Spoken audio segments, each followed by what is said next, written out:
Similar to how Bretonia got their Peasant and Knight mechanics implemented recently, the Lizardmen surprisingly got their Skink Kroxigor synergy mechanics implemented. Unfortunately, they didn't get anything as broken OP, should I say fortunately for all of us. They didn't get anything as strong as Grail Knights, although certainly nice little buff, arguably nerf in some circumstances. This new predatory fighter is actually kind of weirdly implemented. I think the recharge time or some other elements of it need to be changed so that it's actually useful, but the main thing we're here to see is this new Kroxigor buff, which implements 10% weapon strength for Kroxigors when they're near Skinks. Skinks also get fear when they're near Kroxigors, which you might think is kind of useless since Kroxigors already cause fear, but there's two things here. First and most important is causing fear rather makes you immune to fear. So Skinks having relatively poor leadership, this actually helps them not be afraid of things and rout as easily. A nice little buff to their own leadership, plus it extends the range of the fear of Kroxigors. Let's say they're fighting here, the Skinks are fighting over here. You can extend the range of that fear ever so slightly. Not really impactful, but it is something. Mostly just the fact that they're immune to fear is nice. So we've got a few Skinks, one cohort with jabs, 4 without. Got some chameleon Skinks as well, Kroxigors through the center, and the cohort of Waddle on the far right. Nakai, of course, to lead them. Unfortunately, the Kroxigor characters don't get the same buff. Kind of makes sense for the Skink characters not to get the same buff, because it would get useless immediately when they take their first mount, while their mounts cause fear anyway, but the Kroxigors definitely, not a lot of characters, but it would be nice if they had that synergy as well. Also got Flock of Doom, Skink, Priest, Lord Beast, some Cold One Riders here. Samurai Warrior, my opponent's coming in hot with some Kislev Warriors, going to be very solid against Green's, yeah, many factions, but Lizardmen, Greenskins, among others. The Chameleon Skinks will trade pretty well shooting into them due to their lack of missile block chance, but that loose formation definitely is nice. Patriarch plus Katarine on the ice. Worm, Frostworm, new Frostworm, and Lesa, yes. Ariska Lesa also here, mounted up. So this character squad is going to be pretty disgusting overall. Got some Kossar Spears as well, some new and improved Winged Lancers, and some Warbear Riders here are going to be engaging out on the flank. So we'll keep a nice wide view initially. My Skink Chief up in the air is just going to be set to attack. I think I'm going to put him on either Tsarina or the Patriarch. Probably should put him on the Patriarch, just to deal as much damage as possible over time there. But, yeah, Court of Waddle, unfortunately, going to get baited very well. Credit to Samurai Warrior, baiting them very nicely with that Cav Charge into the Kislev Warriors. And then the Bear Riders also swing in. It's going to be a pretty swift end for, well, I say swift. They're going to do okay initially. Little Flock of Doom there to also swing things in my favor. Very cost-effective use of that cheap caster. My own units, Kroxigors and Skinks collapsing here on the line troops, but we all really want to see this big old ice worm here. Definitely very cool looking, great animations. As a mount for Katarine, absolutely worse than the sled, but considering the sled's already been banned in tournament rules sets, I believe, and the fruit rules, correct me if I'm wrong, any of you guys who are on the rules committee for that, but I believe you guys have banned it already, right? At the very least, it probably should be, because it's completely, absolutely broken. So this is probably the mount you'll actually see for Katarine. Occasionally, if you want her on a monstrous mount in tournament settings, or within those rule sets. Still quite good, not great. To be honest, this is probably one of the best quote-unquote balanced units overall of the DLC, just because it really, weapon strength is relatively low. I mean, granted, with Kislev's single entity synergy, it still becomes insanely powerful, particularly when Katarine's mounted on it as a spellcaster. Specifically with these two heroes, this hero squad is absolutely disgusting. And I kind of want to make it the main focus here later on in the game. But just to kind of take a wide focus here, Cold One Rider is doing a decent job in sustained combat against this enemy cavalry here. They're not the anti-large variant, but still, for piercing and solid overall stats means they'll trade just fine against Wing Lancers and whatnot, especially with the Flock of Doom also going off. I do have to be careful to keep the Skink Priest away from Nariska as much as possible, because I do actually want to cast spells. So very important that I keep him on the move. Thankfully, Skinks are pretty quick at 40 plus speed, plus the woods, I can kind of screen a little bit, create some extra time and space to wing up and around. Get some of these Kroxigors in line to defend. They're winning out here, finishing off some of the Kossar Spears, and Kislev Warriors been doing a great job overall, obviously trading like considerable value trade there. It's a 500 cost unit bogging down quite a bit of mine. As a result of that, a lot of this kind of critical fight here has kind of gone against me slowly over time. The guy's been taking more and more damage. Does pop a nice attack buff there, but the Kroxigors here, and particularly the Waddle, who are pretty important to kind of debuff melee defense and speed of various units here.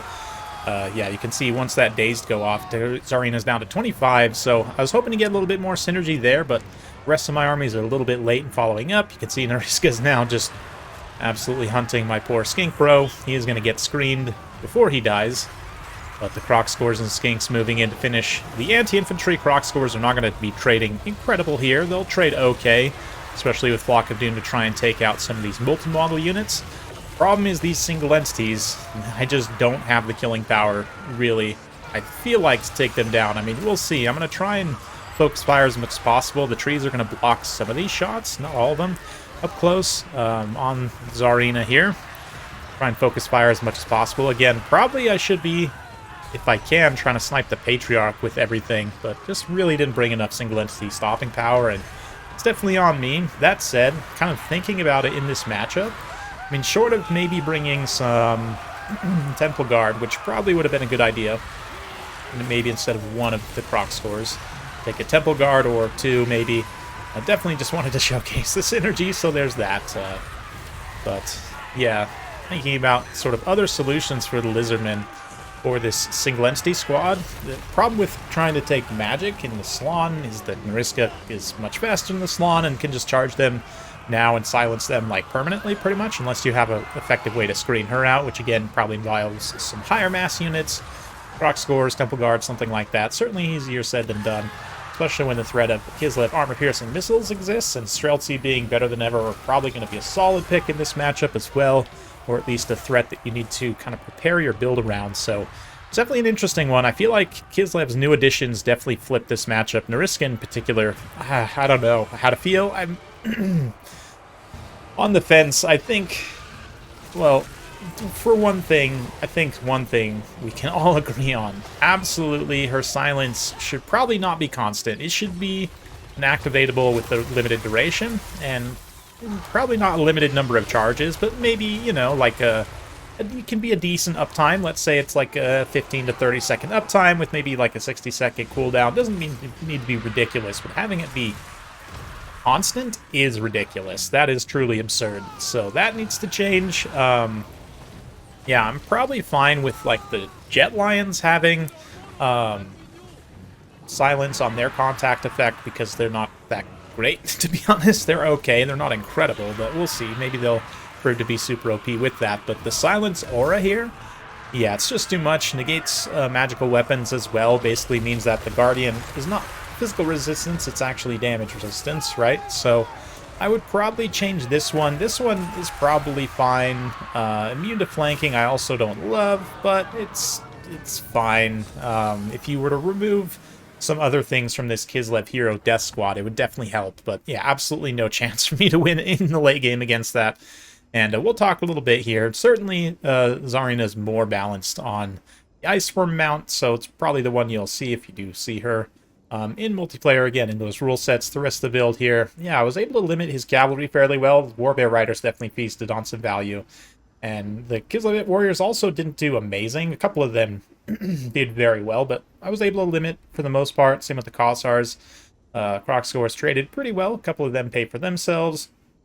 My own cavalry kind of struggled, but we were both in that boat, to be honest. The Warbear Riders, which definitely feasted on some of my value. Yeah, Nakai's just not it, unfortunately. Very far behind the power creep against something like this. But yeah, let's just talk about this Kislev hero squad. So there's a few things. A lot of people think, and I think I agree, that you should just remove the Daz Brazier from the Patriarch at this point. So if I come in here to, where am I going? Kislev. I don't know why I can't find it.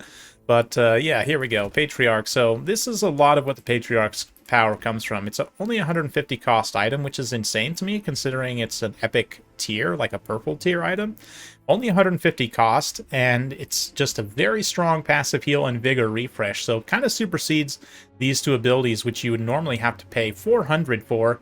And this heal also has a limited number of charges, right? So just straight up remove this item.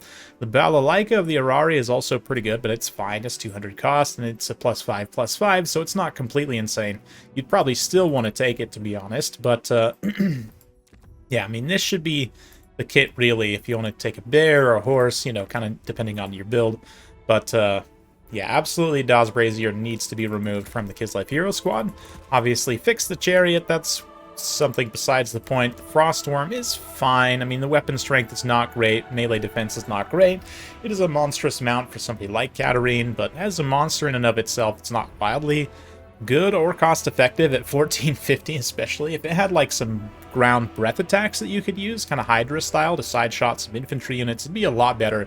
As it is right now, I don't think I would ever take it on its own, given you can take it as Katarine with the Patriarch and with Nariska to give it physical resistance, right? And that silence also just insane. So yeah, this Arena's Guardian, arguably you reduce the physical resistance to be in line with just a regular Guardian. I think the immune to flanking is enough of an upgrade by itself. It's a pretty insane upgrade, to be honest. So it could just be, I think, regular Guardians. Only 15%, right? Let's actually check. This guy's got it, right? Yeah, regular Guardian's only 15%, so nerf that down to 15% instead of 20%. Keep the immune to flanking. That's fine. I guess it makes it unique, even if I don't completely love it. This needs to be not constant. Absolutely needs to be on a timer, and something you have to activate and then wait for the cooldown. So even still, that would make her pretty much an auto-include. But let me know what you guys think about that in the comments down below. Again, in terms of other silence effects, there are a lot of other spells and abilities that could qualify for that. The ones currently in the game, though, I'm glad it's limited, because those effects, you know, just completely shutting down your opponent's ability to use any of their abilities and spells, which is really the kind of the focus of Warhammer over, say, like a historical Total War game, right? Where using those activatable abilities wasn't as important. But anyway, I'm kind of rambling now. Just to quickly finish up here, Grand Cathay. Yeah, this one's fine, I think. This Disrupted. And I can't remember. I think maybe some other units might have this Disrupted contact effect. You guys will have to let me know down in the comments below. But Silenced on a contact effect for a unit that's not necessarily incredible is probably fine, but you guys will have to let me know. Maybe I'll change my mind after I see some replays of some jet lines. If you have some, feel free to send them my way via Discord. That's it for today. Hopefully you enjoyed. If you like this sort of content, be sure to like, subscribe, hit that bell notification. Every time I upload a new video, you'll be notified. Thanks again. We'll see you next time.